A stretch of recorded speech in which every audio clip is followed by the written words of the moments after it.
Shalom familia, muchas bendiciones. Quien te habla, su hermano Caleb Rodríguez Robles, del Ministerio Restaurando el Diseño Profético. Estamos en la emisora radial Semilla del Reino, la radio que une a los ministerios. Estamos un miércoles más. Hoy vamos a estar continuando, vamos a estar varias semanas estudiando el libro de Marcos y nos quedamos en el episodio número 16. Todos los episodios están en nuestro canal de YouTube, que usted puede acceder ahí y en la descripción va, va a estar ahí disponible. Y también quiero que usted se suscriba a nuestro canal de YouTube, Restaurando el Diseño Profético, y también al canal de la emisora Semilla de Reino, de Radio Semillas del Reino. Bueno, hoy vamos a estar estudiando el libro de Marcos, capítulo 5 del 1 al 20. Vamos a estar prácticamente varias semanas estudiando el libro de Marcos y vamos a ver cuál es el concepto de lo que es legión, o sea, el endemoniado gadareno. O sea, que es una historia poderosa, ¿verdad? Pero lo vamos a llevar al contexto cultural y al final vamos entonces a estar hablando de la aplicación. ¿Qué aplicación podemos llevarnos en este capítulo? Dice la palabra, vinieron al otro lado del mar, a la región de los Gadarenos. Quiero leerles, ¿verdad?, el comentario del contexto cultural de la Biblia. eh, Vamos a ver qué es lo que nos dice este, este libro basado en Marcos capítulo 5. En Marcos capítulo 5, cuando nosotros leemos aquí, vemos, ¿verdad?, que Yeshua pudo sujetar al hombre más fuerte que nadie había podido sujetar. Vemos aquí que cuando leemos la región de los Gadarenos, la Gadara de Mateo, Mateo 8:28, a casi 13 kilómetros del lago, es más acertada que la Gerasa de Marcos, región de los Gadarenos, una ciudad prominente a más de 48 kilómetros al sudeste del lago en línea recta y más lejos por el camino. Pero ambas ciudades estaban en la misma región de Decápolis, un área predominantemente no judía, y Marcos parece dirigirse a lectores que estaban lejos de esta área y que quizás no le daban tanta importancia a los detalles de la geografía siro-palestina como los lectores de Mateo, ¿verdad? Entonces el verso dice, y cuando salió él de la barca, enseguida vino a su encuentro de los sepulcros un hombre con un espíritu inmundo. Vemos que podemos ver aquí, ¿verdad?, que los judíos en aquella época estaban considerando que los sepulcros eran totalmente inmundos y para ellos, y era un lugar predilecto de los demonios. Y la gente de muchas culturas antiguas llevaba ofrendas a los muertos, lo cual también podría agradar, ¿verdad?, a estos espíritus. Y lo más interesante es que era de noche y cuando se pensaba que los espíritus malignos ejercían el mayor poder, Marcos así establece las circunstancias para que los lectores antiguos sientan el suspenso del conflicto que se va a que se iba a desatar allí. Entonces, dice que tenía su morada en los sepulcros y nadie podía atarle ni aun con cadenas porque muchas veces había sido atado con grillos y cadenas, mas las cadenas habían sido hechas pedazos por él y desmenuzados los grillos, y nadie le podía dominar y siempre de día y de noche andaba dando voces en los montes y en los sepulcros e hiriéndose con piedras. Entonces fíjate que vemos aquí que parte de la adoración pagana involucraba cortarse con piedras. Cuando vamos a Primera de Reyes, capítulo 18-28, Primera de Reyes 18-28, dice, y ellos clamaban a grandes voces y se sajaban con cuchillos y con lancetas conforme a su costumbre, hasta chorrear la sangre sobre ellos. Esto lo vemos aquí, ese ejemplo. Entonces, volviendo a Marcos 5, vemos aquí que y tanto la automortificación como la fuerza sobrenatural ocurren junto con la posesión demoníaca en muchas culturas actuales. Entonces, si seguimos leyendo, dice, cuando vio pues a Yeshua de lejos, corrió y se arrodilló ante él, y clamando a gran voz dijo, ¿qué tienes conmigo, Yeshua, Hijo del Dios Altísimo? Te conjuro por Dios que no me atormentes, porque le decía, sal de este hombre, espíritu inmundo. Entonces, vemos que en la magia antigua se invocaba a los espíritus superiores para echar fuera los espíritus inferiores. Y aquí los demonios están apelando al único superior, a Yeshua, para impedir que Yeshua los eche fuera. Y fíjate que le está diciendo, te conjuro por Dios, no te ruego por Dios. Y ese lenguaje está invocando una maldición sobre Yeshua si no se somete. Entonces, frases como te conjuro y sé quién eres aparecen en textos de exorcismo mágico como invocaciones autoprotectoras para atar al opositor espiritual.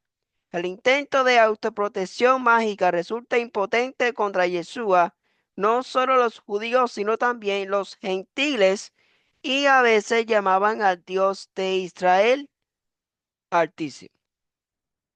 Entonces, dice, y le preguntó, ¿cómo te llamas? Y respondió diciéndole, yo me llamo porque somos muchos. Fíjate que esta identificación de los nombres de los espíritus o los nombres por los cuales se podía dominar a esos espíritus era común en los textos de exorcismo antiguos.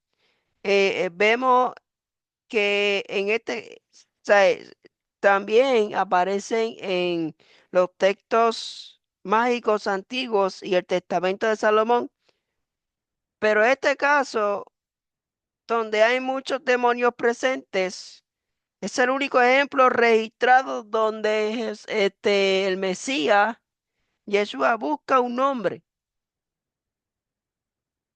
Y aquí no aparece usarlo en el exorcismo. Entonces,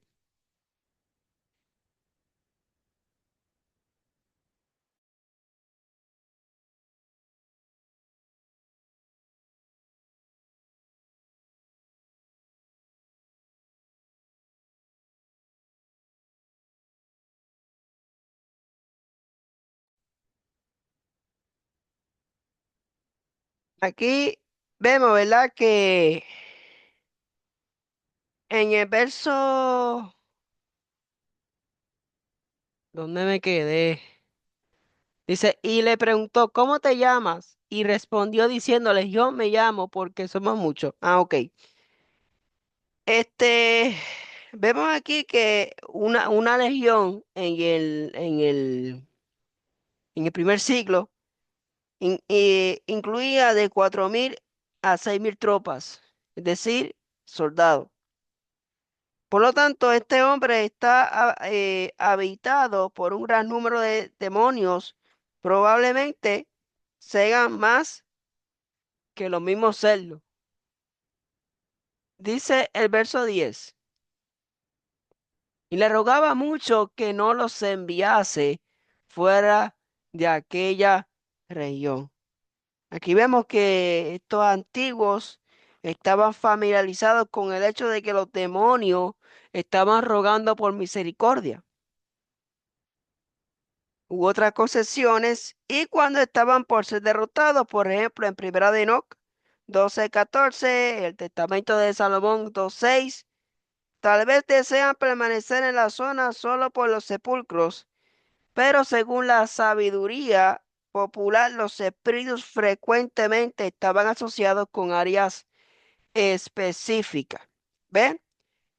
Eh, Vemos aquí, ¿verdad? Que en los versos 11 a 12, si seguimos leyendo, dice, eh, estaba allí cerca del monte un gran hato de cerdos paciendo, y le rogaron todos los demonios, diciendo, envíanos a los cerdos para que entremos en ellos. Fíjate que, según la tradición judía, con frecuencia enseñaba que los demonios podían morir. Así que muchos lectores antiguos habrían dado por sentado que los demonios habían sido destruidos o por lo menos inhabilitados junto con sus huéspedes. Y algunas tradiciones también sostenían que por lo menos algunos demonios temían al agua, según el Testamento de Salomón 5:11 y verso 12. Pero en otras tradiciones, ciertos demonios vivían en el agua, lo que es significativo en los relatos de los evangelios, donde es una dependencia mucho mayor por parte de los demonios de sus huéspedes que en la mayoría de las otras fuentes del mismo periodo. ¿Ves?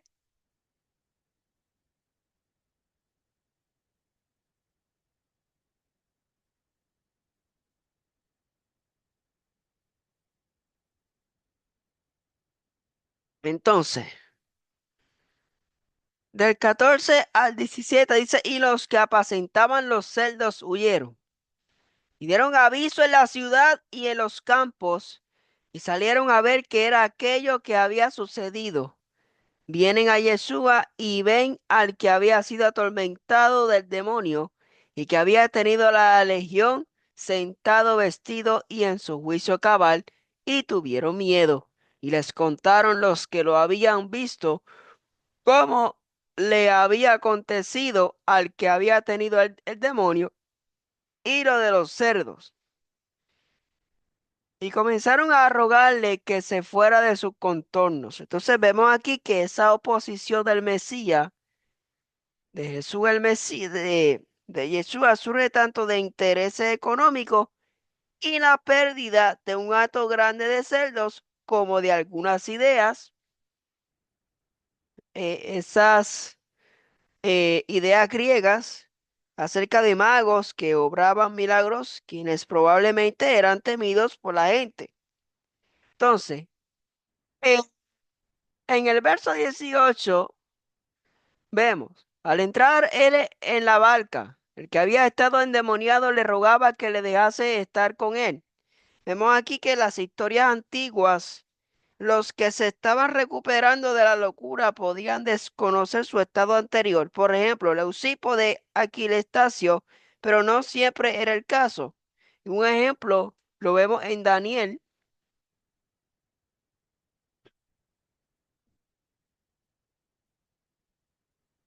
capítulo 4, 34 al 37, que dice, mas al fin del tiempo yo, Nabucodonosor, alcé mis ojos al cielo y mi razón me fue devuelta. Y bendije al Altísimo y alabé y glorifiqué al que vive para siempre, cuyo dominio es cuyo dominio es sempiterno y su reino por todas las edades. Todos los habitantes de la tierra son considerados como nada, y él hace, según su voluntad, en el ejército del cielo y en los habitantes de la tierra. Y no hay quien detenga su mano y le diga, ¿Qué haces? En el mismo tiempo mi razón me fue devuelta y la majestad de mi reino. Mi dignidad y mi grandeza volvieron a mí, y mis gobernadores y mis consejeros me buscaron, y fui restablecido en mi reino, y mayor grandeza me fue añadida. Ahora yo, Nabucodonosor, alabo, engrandezco y glorifico al Rey del cielo, porque todas sus obras son verdaderas y sus caminos justos, y él puede humillar a los que andan con soberbia.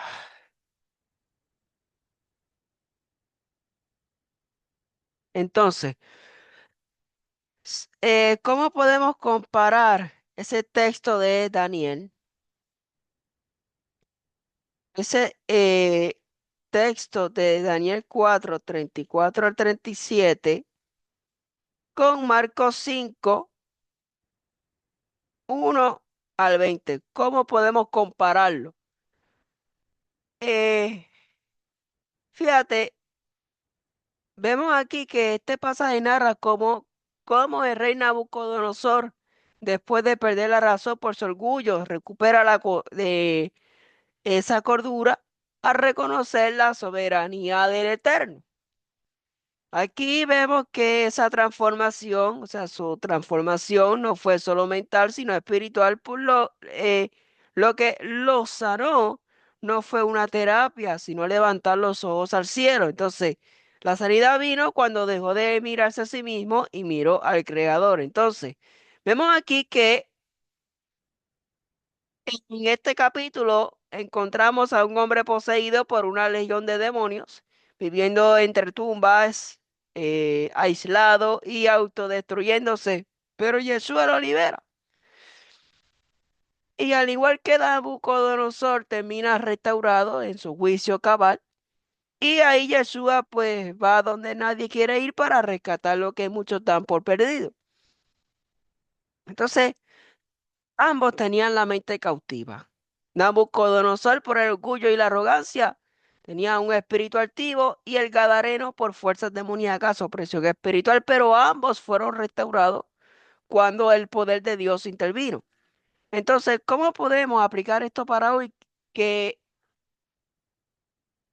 que vemos que Nabucodonosor terminó dando gloria a Dios públicamente, y el Gadareno se convirtió en el primer misionero de su región, testificando de lo que Yeshua hizo, que eso lo vamos a estar viendo? Entonces, cuando Dios restaura tu mente, también te entrega un propósito. Entonces, ¿te has sentido perdido, fuera de control, aislado o dominado por pensamientos que no puedes manejar? Tal vez el problema no es solo externo.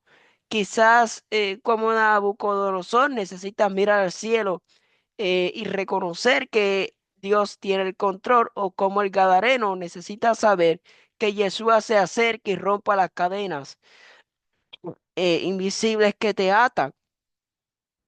Entonces, eh, vemos ya en los versos 19 al 20 que dice sobre Marcos 5:1 al 20. Espérate. Sí, Marcos 5:19 al 20 dice: "Mas Yeshua no se lo permite", dice, ok, el 18: "Al entrar él en la barca, el que había estado endemoniado le rogaba que le dejase estar con él. Mas Yeshua no se lo permitió, sino que le dijo: Vete a tu casa, a los tuyos, y cuéntales cuán grandes cosas el Señor ha hecho contigo y cómo ha tenido misericordia de ti. Y se fue y comenzó a publicar en Decápolis cuán grandes cosas había hecho Yeshua con él, y todos se maravillaron." Mm. Entonces, vemos aquí que ya que su mesiaco podía ser malentendido, Yeshua lo mantuvo en secreto en las zonas predominantemente judías. Sin embargo, en la Decápolis predominantemente no judía, donde quizás la gente lo percibiera como mago, insta a su nuevo discípulo a proclamar la palabra de lo que Elohim había hecho, corrigiendo así el malentendido de la gente. Entonces, el comentario del contexto cultural me da una cita en el libro de Macabeo.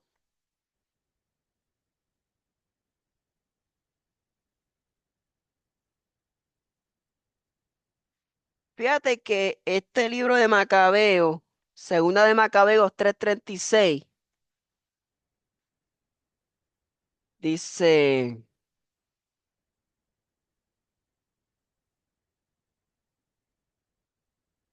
¿qué dice?